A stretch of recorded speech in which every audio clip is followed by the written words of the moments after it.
মানুষের রক্ত বিক্রির হুকুম কি? মানুষ আজান ও একামতর মাঝে আশহাদু আন্না মুহাম্মাদুর রাসূলুল্লাহ বলার সময় দুই হাতের আঙ্গুলে চুমু খেয়ে চুকে লাগানোর হুকুম কি? মাসবুক ব্যক্তির অবশিষ্ট নামাজের হুকুম কি? মান্যতকৃত পশুর গোশতের হুকুম কি? জামাতে নামাজ পড়তে ইমাম সাহেব সালাম ফিরাতে কতটুকু লম্বা করা যায়? আসসালামু আলাইকুম ওয়া রাহমাতুল্লাহ নাকি সালামু আলাইকুম ওয়া রাহমাতুল্লাহ, আসসালামু আলাইকুম ওয়া রাহমাতুল্লাহ এই লম্বা করিতে আসসালামু আলাইকুম এটা চিনে বুঝা যার ওলা লম্বা করিয়া কইতেছে, এটা করিয়া লম্বা করিতে যদি মুসল্লির সালাম আগে শেষ হয়ে যায় এতে মুসল্লির নামাজ হবে কি না? বর্তমান সময়ে মোবাইলে প্রচলিত বিবাহের বিধান কি? আর মাত মন করিয়া প্রশ্ন উত্তরগুলা খান বরিয়া উনুন, যেন গেলেও কমসে কম দোকান থেকে একটা মশলা লইয়া বাড়ির যোকা। এটা একটা জটিল মশলা। ইমাম সাহেব আসসালামু আলাইকুম ওয়া রাহমাতুল্লাহ তো লম্বা আর কারিয়ানা ভরিয়া হয়েছে। আর মুক্তদি যে বেটা হারিয়ানাও পড়ছে না, আর বেটা ভোট করিয়া বলে আসসালাম হইতে সময় বেটা গেলা ফাড়ি দিয়া আসছে আসসালামু আলাইকুম ওইগুলা বেটা শেষ করিয়া আসছে। এখন ইমাম সাহর লগেও ইয়া মুক্তদির সালাম ফিরানি শেষ হইত।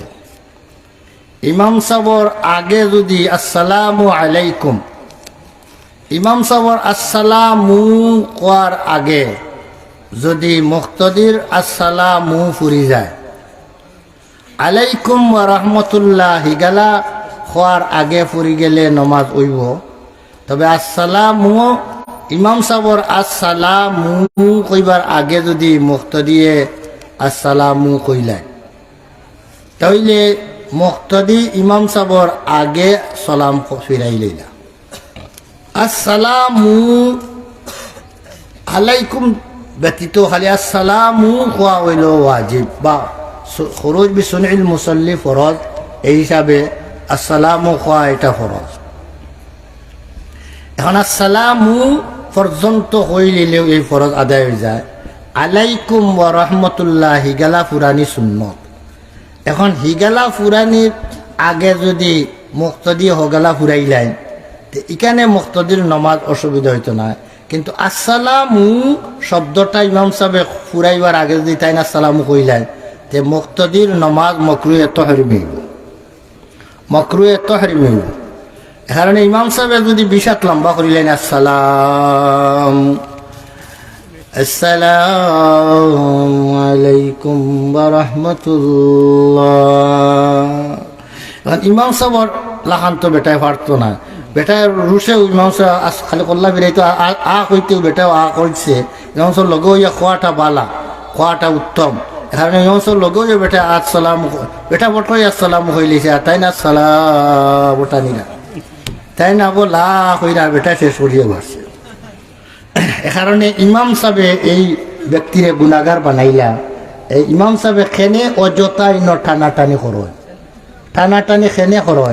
আসসালামু সালা একালিফ লম্বা, আসসালামু আলাইকুম আসসালামু আলাইকুম ওয়া রাহমাতুল্লাহ একালিফ একালিফ। এখানের মধ্যে লম্বা করলে মুক্তদি আগে যাওয়ার কোনো প্রশ্ন হয় না, মুক্তদি লগেও শেষ করবা। এ কারণে ইমাম সাহেব এই অত লম্বা করিয়া পড়াটা এটা ইমাম সাহেব এই মুক্তদির গুনাগার বানাইলা। এ কারণে ইমাম সাহেবের অত লম্বা করাটাও মকরুহে তাহরিম হইব, যেহেতু টান কারণে তার নমাজ মকরুহে তাহরিম হইব।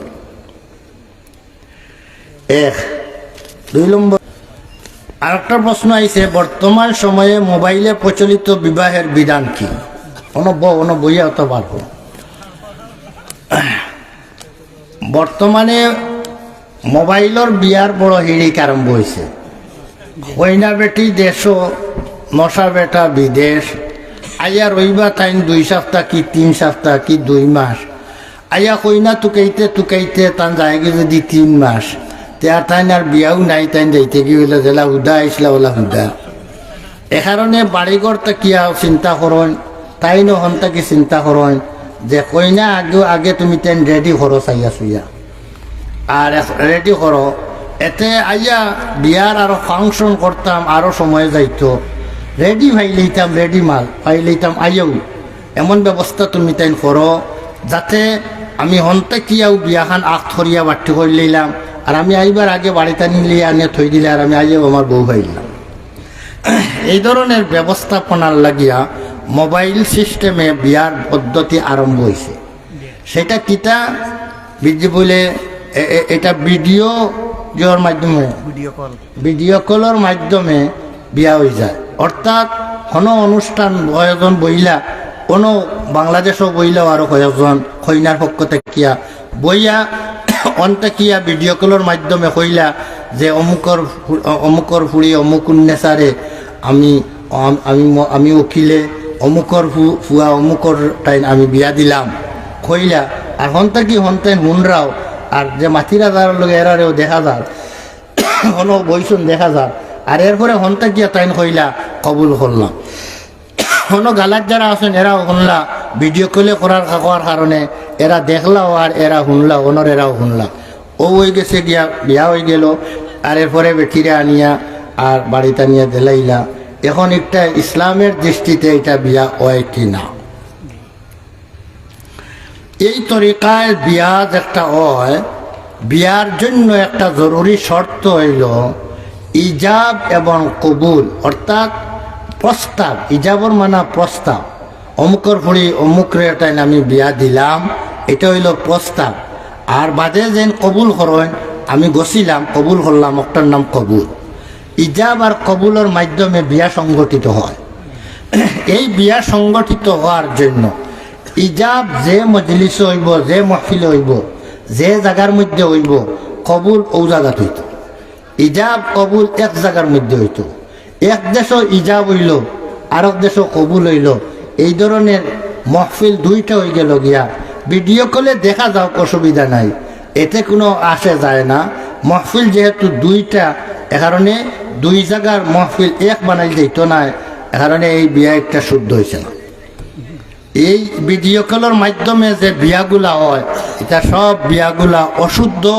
এটা ফেকার সব কিতাবান্তর মধ্যে শর্ত আছে, ইজাব এবং কবুলের জন্য দুইজনের মজলিস এক হইত। যেহেতু এটা মজলিস এক হয় না, এ কারণে এই বিয়া একটা অশুদ্ধ বিয়া, বিয়া হইছে না। হ্যাঁ, বেশটাকে বেশ হইতে পারো ইকান যে একটাও যে আমরা আগে আমরা গড়াই বাড়ি তো খাসা গড়াই নাছিল অনেক জায়গার মধ্যে, তো বেড়ুর ইটা ইকড়র বেড় আছিল, তো এটা পয়লা ফুল বান দিবার আগে একটা মুত্রাবেদ দিয়া বান্ধিয়া পয়লা কইতা ইটা ঠাকিয়া তৈয়া, এটা কোনটা মনে আছে নি আপনারা? ঠাকিয়া তৈয়া, ও ঠাকিয়া তৈলা। আর এরপরে তারুর আনিয়া টাইট করিয়া ওটা বান দিলা, ও হইল ফুল বান দিলা, ফুল বান দিলা। ও এই যে ভিডিও কলের মাধ্যমে যে বিয়া হয়েছে, এখানে যদি ঠাকিয়া থোয়া হয় বলে ঠাকিয়া তৈলাম। আর দেশও আওয়ার পরেও লগে লগে অনো বইমু আর দয়গুরো বইয়া ইজাব আর কবুল এক জায়গার মধ্যে করিয়া এরপরে বেটি দখল নিবা, ইলা যদি ওইয়া থাকে তাহলে তো ঠিক আছে, বাদে এটা বিয়া ঠিক হয়ে যাব গিয়া। এখন টাকিয়া তোয়া শুধু হয়েছে, এখন টাকিয়া তোয়ারে যদি ফুল বান কইলাই তাহলে তো ভুল হয়ে যাব গিয়া। এটা ফুল বান না, এটা কিতা কইবা? এটা টাকিয়া তোয়া। আইয়া হারলে দেশ আইয়া হারলে এটা মহফিল কায়েম করিয়া বাদর দিনু এখানো বইয়া আর একটা ইজাব কবুল করি লইলা, বেটি দখল করি লইলা। এটা আর সময় দেওয়া লাগলো না, এটা আগে ছাইয়া হইয়া থইলা আর ঠাকিয়া থইলা। রইল কথা সরাসরি আগেও বিয়া হয়ে যেত, ইলা কোনো ব্যবস্থা নাইনি। দেশ না আইয়াও বিয়া হয়ে যেত সরাসরি, এমন কোনো ব্যবস্থা নাইনি বলে আছে। একটা ব্যবস্থা আছে, সেই ব্যবস্থা যদি আপনি গ্রহণ করেন তাহলে সরাসরি বিয়া হয়ে যাব গিয়া। সেইটা কিতা? সেই বিয়াটা হইল গিয়া আপনি যেমন থাকেন লন্ডন থাকেন, ওখান থাকিয়া আপনি বাংলাদেশের বেটি বিয়া করতা, আপনার একজন বন্ধু বা আপনার কোনো নির্ভরযোগ্য মানুষ, যারা আপনার বিশ্বস্ত মানুষ মনে করেন, টানে আপনার পক্ষ থাকিয়া মোবাইল ফোন দিয়া কোকা বলে আপনি আমার উকিল, আপনারে উকিল বানাইয়া দিলাম আমার। যেটা বেটির পক্ষ থাকিয়া উকিল বনিয়া আইয়া মহফিল আইয়া কইন অমুকর বুড়ি অমুকরে আপনার টাইম বিয়া দিলাম, বলে আপনার পক্ষ থাকিয়া একজন উকিল বনিয়া আপনার পক্ষ থাকিয়া কবুল করবার লাগিয়া একজন উকিল বানাই দিল। তো তখন উকিলে করবা কিতা কইনার বাড়ির অনবদ্যে আপনার দলীয় গুঁড়ো বইবা, কইনার গুঁড়ো বইবা মুরব্বী, নশার গুঁড়ো মুরব্বী হল এক মহফিল বইলা। আর বোয়ার পরে কইনার পক্ষ থাকিয়া একজন উকিল বনিয়া আইয়া কইবা যে আমি অমুকর ফুড়ি অমুকর পক্ষ থাকি আমি উকিল, আমি আমার মহকিলা অমুকুন নেচারে আমি অমুকর ফুয়া অমুকর টাইম আমি অত টাকা মহর সাব্যস্ত করিয়া আমি বিয়া দিলাম কইবা অমুকর টাইম বিয়া দিলাম, যে বেটা টাইম বিয়া দিতা যে বেটা লন্ডন বা আমেরিকা বেটার নাম লইলা। আর হেনর পক্ষ থাকি ও মহফিলে একজন মানুষরে উকিল টাইম বানাইয়া দিলাইছেন যে আমার পক্ষ থাকি তুমি কবুল করিও। তখন এই ও মহফিলের মধ্যে হাজির আছেন, ও মহফিলও তাই হাজির আছেন, হাজির ওইয়া তাইন ও হইবা ওখান আমি আবদুল্লাহ যেমন বেটার নাম আবদুল্লাহর পক্ষ থেকে আমি কবুল করলাম, মানে আমি আবদুল্লাহর পক্ষ থেকে কবুল করলাম। ও কইলে গিয়া আবদুল্লাহর কবুল হয়ে গেছে গিয়া উকিলের মাধ্যমে, উকিলের কথা উকিলের কথা আমরা যে উকিল বানাই দেয় কৌটো বানাই দেয়, আমার কথা তো উকিলে কয় যাতে আমার কথা দেখান উকিলে আমার কথা উপর গিয়া এতে উকিলের কথা মূল মালিকের কথা। এই হিসাবে আপনার পক্ষ থেকে একজন উকিল বানাইয়া দিলেন যদি ও মহফিলের মধ্যে এন কইলা যে আমি অমুকর পক্ষ থেকে কবুল করলাম, আর কইনার পক্ষ থেকে একজন উকিল ইয়া কইলা অমুকর বুয়াটাই দিলাম, আর আপনি নশার পক্ষ থেকে উকিল ইয়া কইলা আমি অমুকর পক্ষ থেকে কবুল করলাম, দুই উকিলের মাধ্যমে বিয়া হয়ে গেল গিয়া আর দুইজন এক মহফিলের মধ্যেও থাকি গেলা গিয়া কিতাবের কোনো শর্তে আর আপত্তি করতো না। তাহলে বিদেশটা কিয়া শুদ্ধ তরিকায় সহি তরিকায় বিয়া করার ইসলামের ব্যবস্থা রাখছেন না নাই? এটা না জানার কারণে মানুষে ভুল বিয়া হল করিয়া গলত বিয়া হল দিয়া অনেকে তো হৌ বিয়ার ভিডিও কলের বিয়ারে ওটার আসল বিয়া মনে করিয়া বউ বাড়ি টানিয়া জিন্দেগি বছর করা এটা জিনার মধ্যে জিন্দেগি কাটাইরা। এখন এক প্রশ্নের জবাব হয়ে গেল। 2 নম্বর, মান্যতকৃত পশুর গোশতের হুকুম কি? এটাও আরো একটা জটিল মশলা। এটা বিদেশ যাইতে সময় মানিছে, আল্লাহ যদি সই সালিম যদি নিয়া আমারে যদি হিথ্রো এয়ারপোর্ট নিয়ে পৌঁছাই দিলেন, সমস্যা আছে, সন্দেহ আছে, শুভ আছে, বেড়াচেরা আছে, যদি আল্লাহ সই সালিম নিয়ে পৌঁছাই দিলেন তাহলে একটা গরু আল্লাহর হুকমে একটা গরু আল্লাহ ওয়াস্তে পাঠাইয়া দিন, ওলাও সাধারণত মানুন একটা গরু পাঠাইয়া দিন। এটা মান্যত মানার মধ্যে শব্দগুলা খেয়াল রাখতে হইব, কোন শব্দই কইছেন মান্যত মানছেন। একটা হইল কেউ মান্যত মানছে আমি আল্লাহ ওয়াস্তে একটা গরু দিমু, একটা গরু আল্লাহর ওয়াস্তে দিমু। এখন আল্লাহর ওয়াস্তে একটা গরু দিমু, এইটা এক বেটায় মান্যত করছে, একটা গরু আমি জব করাইয়া দিমু, আমি গরু দিমু। এখন আল্লাহর ওয়াস্তে একটা গরু দিমু কইছে আল্লাহর ওয়াস্তে, এটা হইল এক পর্যায়ে। আরেকটা হইল কইছে যে আমি আল্লাহর ওয়াস্তে একটা গরু দিয়া সিন্নি করাইয়া দিমু, কেউ কইল সিন্নি করাইয়া গাঁত পাঠিয়া দিমু, কেউ কইল আমি আল্লাহর ওয়াস্তে একটা গরু পাঠাইয়া দিমু। কথাগুলা বেশম আছে না? আল্লাহর ওয়াস্তে একটা গরু পাঠাইয়া দিমু, গাঁত পাঠাইয়া দিমু। আরেকটা হইল আল্লাহর ওয়াস্তে সিন্নি করিয়া আর সকলরে খাওয়াইমু। আরেকটা হইল আল্লাহর ওয়াস্তে এগু গরু দিমু। কথা 3 হলে হয়েছে নাই? এখন আল্লাহর ওয়াস্তে এগু গরু দিমু যদি কয় আর বাড়িতে কইসলা যদি যাইতাম পারি যদি আর গেছেন গিয়া, তাহলে এই মানুষে একটা গরু আল্লাহর ওয়াস্তে গরিব গুড়াবারে বন্টন করিয়া দিতে হইব, অথবা একটা গরুর মূল্য মধ্যম পন্থার একটা গরুর দাম ধরিয়া এই দাম গরিব গুড়াবার মধ্যে বন্টন করিয়া দিতে হইব। এই গরু এটা দনিয়ে খাইলে যতখান দনিয়ে খাইবা অতখান হিরিবার সদকা করা লাগবে, যতখান দনিয়ে খাইবা অতখানোর দাম আবার সদকা করা লাগবে গরিবরে। কথাটা বুঝেন যেন কইছেন আল্লাহর ওয়াস্তে এগু গরু দিমু, এখন আল্লাহর ওয়াস্তে এগু গরু মানিলাম, সংক্ষেপে অনেকে কয় গরু মানিলাম, একটা গরু মানো আল্লাহর ওয়াস্তে গরু মানলাম, যদি যাইতাম কি গরু মানলাম। এখন এই মানার কারণে যে গরুটা দিবা এটা শুধু গরিব হকলোর হক, এটার মধ্যে ধনির কোনো হক নাই। এই গরু একটা জব করিয়াও যদি দেন তে গরিব হকলরে দিবা। এটা যেন দিলা মান্যত করলা মানুষ করলা এনর তাই নিজেও খাইতে পারতা নাই আর কোনো দনিও খাইতে পারতা নাই। আর যদি মান্যত করতে সময় ওলা মান্যত করেন যে আমি যাইতাম পারি যদি আল্লাহর ওয়াস্তে আমি একটা গরু সিন্নি করিয়া আর গাঁত পাঠাইয়া দিম, গরু সিন্নি করিয়া দিম, তাহলে এই সময় এই গরু সিন্নি করা। আর আরেকটা শব্দ হইল গিয়া সিন্নি কইছে না, কইছে আমি আল্লাহর ওয়াস্তে একু গরু উঠাইয়া দিই। ও দৈয় সুরতর হুকুম একটা, গাঁৱত একটা গরু পাঠাইয়া দিমু অথবা সিন্নি করিয়া পাঠাইয়া দিমু। এই দৈয়তার মধ্যে দনিরে খাওয়াইবার যদি মান্যত করে কেউ মানুষ করে আমি দনিরে খাওয়াইমু, তাহলে তার এই মানুষ তার উপরে ওয়াজিব হয় না। গরিবরে খাওয়ানোর নিয়তে মানুষ করলে এটা ওয়াজিব হয়, দনিরে খাওয়াইবার নিয়ত করলে এটা ওয়াজিব হয় না। এখন একজন মানুষ করলো আমার গাঁৱত পাঠাইয়া দিমু, গাঁৱত ধনী আছেন গরিব আছেন সবেও খাইতা তার নিয়তের মধ্যে, সবে খাইতা। যখন সবে খাইতা যখন যে সারা গরু তার উপরে ওয়াজিব হয়েছে না। যতজন গরিব আছেন গরিবও আন্দাজা তার উপরে একটা গরুর অতখান তার উপরে ওয়াজিব হয়েছে মান্যত করা, আদায় করা। আর যতজন ধনী আছেন এনথানোর অংশ তার উপরে ওয়াজিব হয়েছে না। গরিবর মাফিয়া বাটিয়া আন্দাজ করিয়া গরিবর যতজন গরিব আছেন অতজনে একটা গরুর কত ভাগর বাঘ ভাইবা এনতেন গরিবর বাটো করলে সমানভাবে সারা ধনী গরিবরে দিলে এনতেন কতখান ভাইবা। গরিবর আন্দাজা তার উপরে ওয়াজিব হয়েছে, ধনির আন্দাজা তার উপরে ওয়াজিব নাই। ধনির মাফর আন্দাজা এটা তার না দিলেও তার কোনো গুণা নাই, তাহলে দিতে হইব গরিবর আন্দাজা। এখন তার উপরে যখন ওয়াজিব হয়েছে গিয়া গরিবর বাটো যতখান পড়েও নাই, আর ধনির বাটর তার উপরে ওয়াজিব নাই, তাহলে এখন হে না দিলেও পারে, ধনির অংশ হে না দিলেও পারে। এমত অবস্থায় যদি বাঠিয়া ধনী গরিব সকলরে যদি দেলায় যদি, তাহলে তার একটা আদায় হইব। যেহেতু গরিবে গরিবর বাট হইব, ধনির বাট হইব, এটা আদায় হইতে কোনো অসুবিধা নাই। কিন্তু মান্যত করতে মানুষ করতে সময় নিয়তটা ঠিক করে করতে হইব যে আমি সবাই খাওয়াইতাম, গরিব ধনী সবে খাইতা, গাঁৱৰ সব গরম আমার মাংস খাইতো। এই ধরনের নিয়ত করলে এটা গরিবর অংশটা তার উপরে ওয়াজিব হয়, বাকি অংশটুকু ধনীর অংশটুকু তার উপরে ওয়াজিব হয় না। তবে না হইলেও তার যদি এখন বাটিয়া সবরে দেলায় তে গরিবর গলা ওয়াজিব হিসাবে আদায় হইল, আর ধনীর গুলা নফল হিসাবে আদায় হইল, নফল হিসাবে আদায় হইব।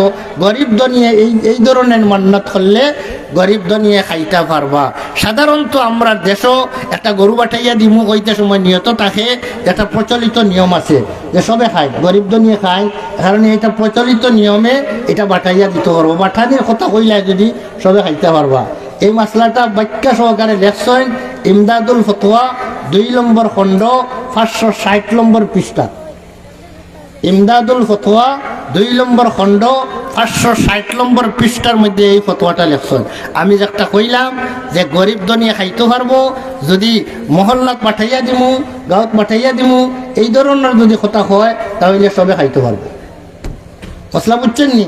আর এগু গরু আল্লাহর ওয়াস্তে দিমু কই যদি, তাহলে এই সময় আর কিতা নাই, ধনিয়ে খাইতে পারতা না। এমনকি জেন দিছন তাইনও খাইতে পারতা না, শুধু গরিবর হক। বুঝো আইসেনি এক মশলা। এখন আমরা বাদর মশলা। মসবুক ব্যক্তির অবশিষ্ট নামাজের হুকুম কি? মসবুক ব্যক্তি যে মসবুক কারে হয়, জমাতে নমাজ পড়িরা এর মাঝে ইমাম সাহেবের লগে শরিক হইতে পারছেন না ফয়লা রাখাতো, ইমাম সাহেবের লগে যদি ফয়লা রাখাত চাইলেন এনরে আরবিতে হয় মুদ্রিক, এরা ফেকার পরিভাষায় এনরে হয় মুদ্রিক। আর যে ইমাম সাহেবের লগে 1-2 রাখাত গেছে গিয়া এই যদি ইমাম সাহেবের করে আইয়া শরিক হইন গিয়া, এরপরে তার যেখানে নমাজ রইছে আগে গেল গিয়ে ইমাম সাহেবের শরিক হইবার আগে যে নমাজটা গেল গিয়া, এই নমাজটা তাই আদায় করতে হইব। ইমাম সাহেবের তাকিয়া ফারিক হওয়ার পরে, ইমাম সাহেব তাকিয়া ছুটি পাওয়ার পরে তার অবশিষ্ট নমাজ যেখানে আগে গেছে গিয়ে ওখানে আদায় করতে হইব। ও মানুষে হয় মসবুক। বুঝছেন মসবুককে? যান আগে কিছু নমাজ ইমাম সাহেবের লগে পড়তে পারছেন না, ইমাম সাহেবের লগে শরিক হইবার আগে কিছু নমাজ গেছে গিয়া, এই ব্যক্তির কয়েক রাখাত গেছে গিয়া, 1 রাখাত গেলেও মসবুক, 3 রাখাত গেলেও মসবুক। একেবারে আখেরি শেষ বৈঠকের মধ্যে জমাত হইয়া যদি শরিক হয়ে যান গিয়া, তেও জমাতর সওয়াব পাইলেন। এনর জরাহাত ইমাম সাহেবে পড়িছেন, এই সব রাখাতগুলা তাই পড়তে হইব, তাই নইলে মসবুক। আমার একটা সোয়াল, আল্লাহর আচ্ছা সব সোয়াল আইয়া কত সোয়াল বাড়ে আপনারা যে কোয়া গেছে মহফিল থাকি কোনো সোয়াল তাহলে হইতা আমার সাবে আইয়াও এক সোয়াল করে লইছেন, আওটাও ইনশাল্লাহ করি। এখন মসবুকর মশলা বুঝছেন নি? মসবুক কারে কয় ফেলা বুঝলা তো? যার ইমাম সাহেবের লগে শরিক হওয়ার আগে 2-1 রাখাত গেছে গিয়া, এই নইলা কিতা মসবুক। এখন তানিক নেই আদায় করতে হইব ইমাম সাহেবের নমাজটা কিয়া, ইমাম সাহেবর সালামটা কিয়া, নমাজটা কিয়া ফারি হওয়ার পরে। এখন ইমাম সাহেবর লগে যে আমরা রাখাত বান্ধি, বান্ধার পরে ইমাম সাহেবর লগে আমরা কত সময় পর্যন্ত আছি, এগ্রিমেন্টটা কত সময় করি? ইমাম সাহেবর লগে রাহাত বান্ধার পরে ইক্তেদা করার পরে এগ্রিমেন্ট কত সময় করলে করলাম? এগ্রিমেন্ট হইল ইমাম সাহেবের দৈয় সালাম পিরানির পরে তার নমাজ শেষ হয়ে গেল গিয়া। ইমাম সাহেবর নমাজ শেষ হওয়া পর্যন্ত ইমাম সাহেবর লগে আমি আসি, ইমাম সাহেবর লগে আসি, এই কথার এগ্রিমেন্ট করলা আপনি ইক্তেদা করিয়া ইমাম সাহেবর করে শরিক হইয়া। তাইলে ইমাম সাহেবর নমাজর বাদে মসবুক যে তাই যেহেতু আগে দুই এক রাখা দুই তিন রাখাত গেছে গিয়া, ওইগুলার তাই আদায় করতে হইব। এইগুলা আদায় করতে গেলে ইমাম সাহেবর লগে এগ্রিমেন্ট শেষ হওয়ার পরে, এখন ইমাম সাহেবর লগে এগ্রিমেন্ট কত সময় কুর? কিতাখন খোকা আমার কথা বুঝলে খোকা, কত সময় কুর? দৈয় সালাম পর্যন্ত ইমাম সাহেবর লগে এগ্রিমেন্ট।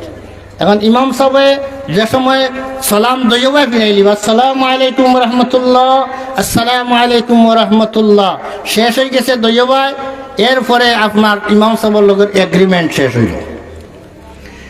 এখন আপনার দেখলেন রয়েছে বাকি ওখানে আপনি উঠৌকা আল্লাহু আকবার হইয়া আপনি বাদে আগে এক রাখাতটা হোক, দুই রাখাতটা হোক, তিন রাখাতটা হোক, আপনার ওগুলা আপনি আদায় করৌকা। এইটা হইল নিয়ম, এটা হইল নিয়ম। ইমাম সাহেবর নমাজ শেষ হওয়ার বাদে, ইমাম সাহেবর নমাজ শেষ হওয়ার এক সালাম পিরাইলে ইমাম সাহেবর নমাজ শেষ হয়ে যায়নি না দুই সালাম লাগে? এটা হয় না আপনারা? এক সালাম পিরাইলে ইমাম সাহেবর নমাজ শেষ না দুই সালাম লাগবো? দুই সালাম লাগবো। এখন দুই সালাম পিরানি পর্যন্ত আপনার আমার এগ্রিমেন্ট। কিন্তু দেখা যায় অধিকাংশ সময় আপনারা ফলো করবা, আমিও ফলো করছি, যে মসজিদের মধ্যে মসবুক হয় ইমাম সাহেবের যেমন খালি ডাইনে দিয়ে সালাম পেয়েছেন আসসালামু আলাইকুম রহমতুল্লাহ, ওবাই শেষ করার আগে আগে বাউগালা করলা আনতে পারছেন না, যারা যারা মসবুক এরা খাড়া হইয়া হারছেন।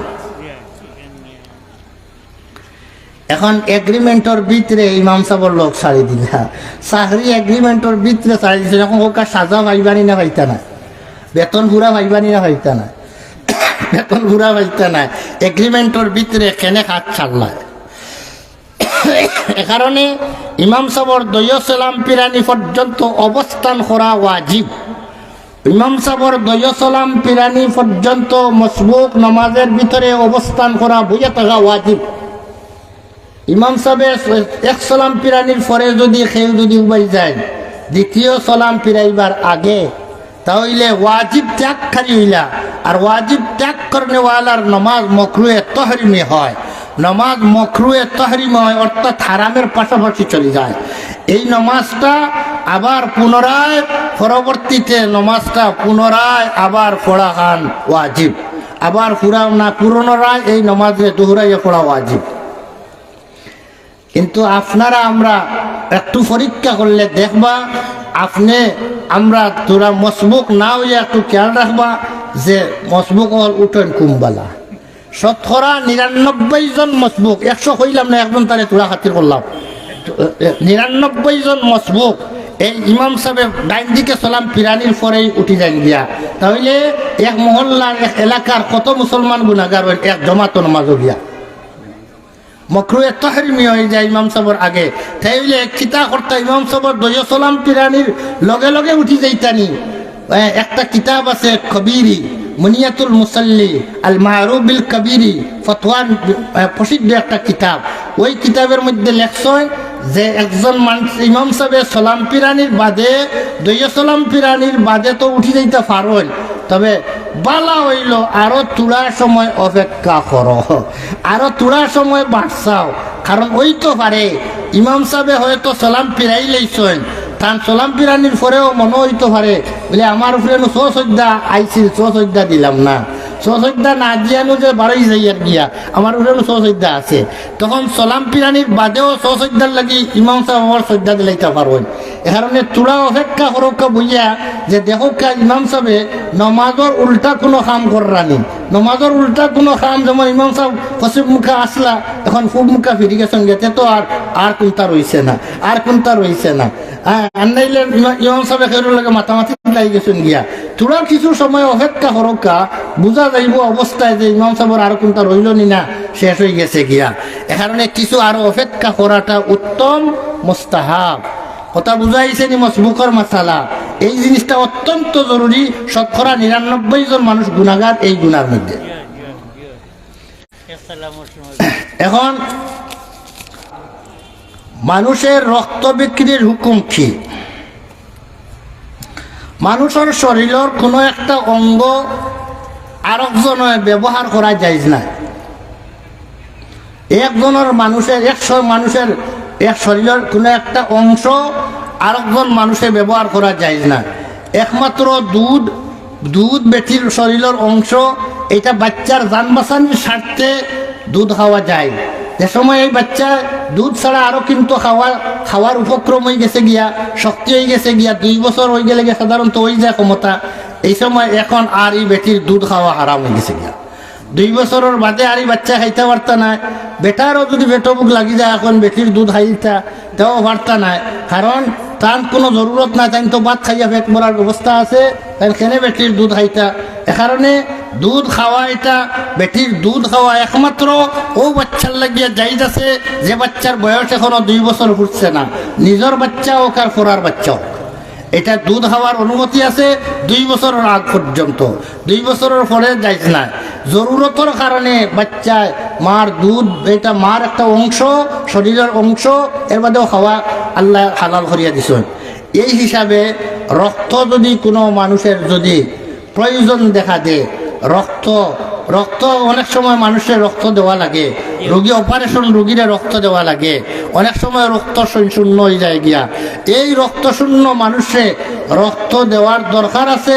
এখন তার জান বাঁচানোর প্রয়োজন যদি দেখা দেয়, না দিলে মানুষটা মারা যাইব ডাক্তারে কয়, তাহলে এই সময় তারে রক্ত দেওয়া যাইজ আছে।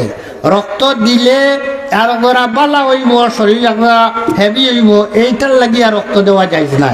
রক্ত না দিলে মানুষটা মারা যাইব, এমন পরিস্থিতি হয় যদি, তাহলে রক্ত দেওয়া যাইজ আছে। এখন রক্ত দিতে সময় কিলা দিতা? বলে রক্ত দিতে সময় এটা দিয়া পয়সা লওয়া যাইজ না। রাসূল করিম সাল্লাল্লাহু আলাইহি ওয়াসাল্লামে রক্ত বেচা হারাম করে দিছে। কেউ রক্ত বেচতে পারত না, কারণ রক্ত হইল নাপাক। রক্ত কিনা নাপাক। এই নাপাক বস্তুরে বেচিয়া পয়সা লওয়া এইটা হারাম। রক্ত বেচিয়া পয়সা খাওয়া হারাম, রক্ত বেচা হারাম, বেচিয়া পয়সা খাওয়া হারাম। এখন রইলে একজন মানুষের রক্ত লইতে পারবো না, বেচা তো হারাম বুঝাইলাম। তাহলে একজন মানুষের বাঁচার উপায় কিটা? বলে আল্লাহর ওয়াস্তে দেও, সহায়তা করো, মানবিক সহায়তা করো। এক মানুষ যার গিয়া তুমি মানবিক সহায়তা করো। এখন মানবিক সহায়তার জন্য এখন বর্তমানে রক্ত মানুষের স্বেচ্ছায় রক্তদান করে। অবশ্য এই জিনিসটা আগে এক সময় আসিল না। এখন স্বেচ্ছায় রক্তদান একটা হিড়িক পড়ে গেছে গিয়া। মানুষের মধ্যে এই ফিকিরটা পয়দা লইছে যে একজনের রক্ত দিয়ে আরেকজন বাঁচক, এটার ব্যবস্থা হোক।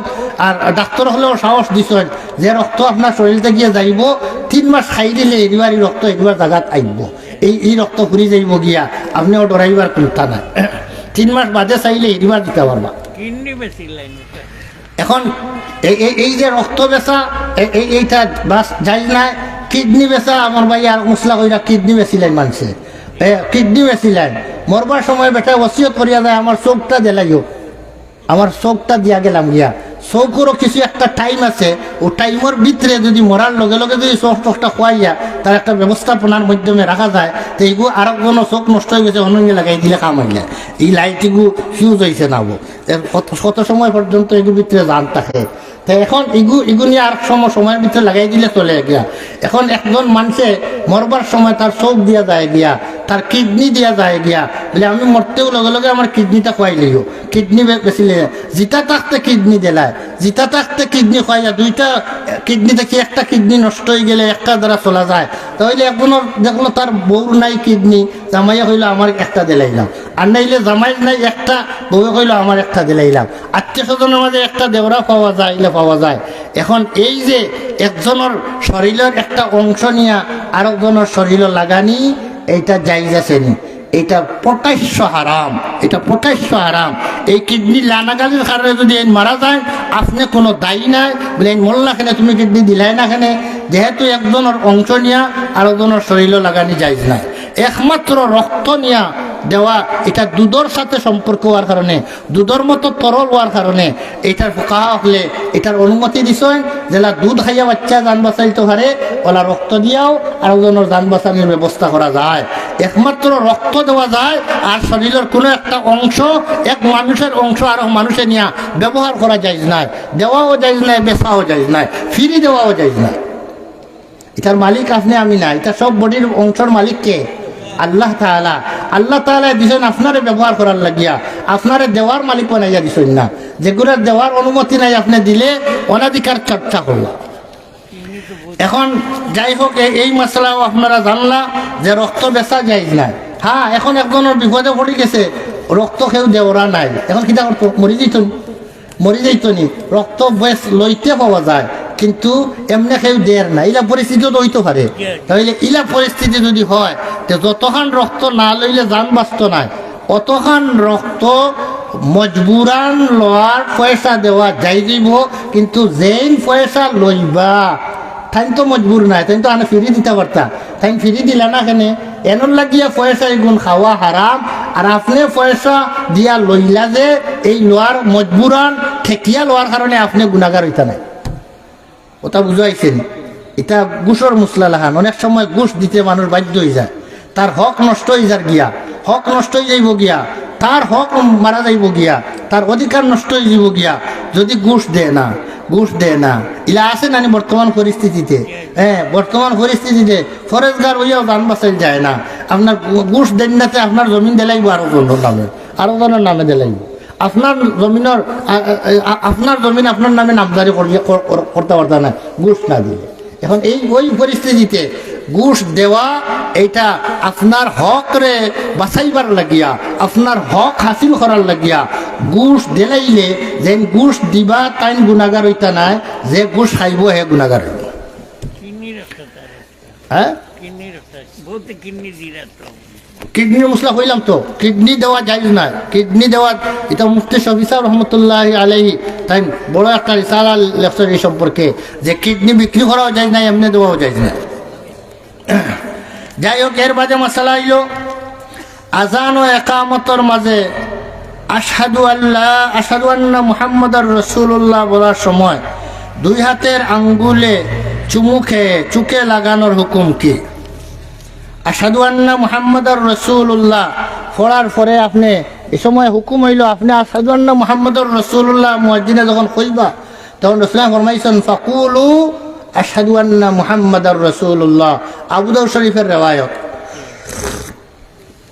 রাসূল করিম সাল্লাল্লাহু আলাইহি ফরমায়, যে সময় মুয়াজ্জিন সাহেব কইবা আশহাদু আন্না মুহাম্মাদুর রাসূলুল্লাহ, তুমি তাই ন কইও আশহাদু আন্না মুহাম্মাদুর রাসূলুল্লাহ।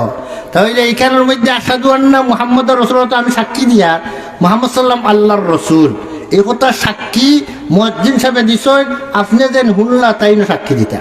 সাক্ষী দেওয়া এটা মুস্তাহাব, এটাও আপনি খোয়া মুস্তাহাব রইল। এই সময় আতর আঙ্গুলির মধ্যে নকুর মধ্যে ওলা ফু দিয়া চুমা খাইলা, চকুত লাগাইলা, চুমা খাইলা, এই যে চুমা খাইলা, এই চুমা খাওয়া এটা কোনো সোয়াবর খাম নাই, বরং এইটারে সোয়াবর খাম মনে করলে এটা গুনাহ হইব, বেদাত হইব। এটা কোনো সোয়াবর খাম নাই। এমনি কোনো জমতো চকুর জ্যোতি নষ্ট, জ্যোতি বাড়ার লাগিয়া কেউ তদবির হিসাবে কেউ যদি করেন, সেইটা হইল তদবির হিসাবে কোনো সোয়াবর খাম নাই। সোয়াবর খাম মনে করিয়া করলে এটা বেদাত হইব, এটা সোয়াবর খাম নাই। এর বাদে উনকা আর একটা মশলা, আমার এই ভাই একটা মশলাটা কইছেন,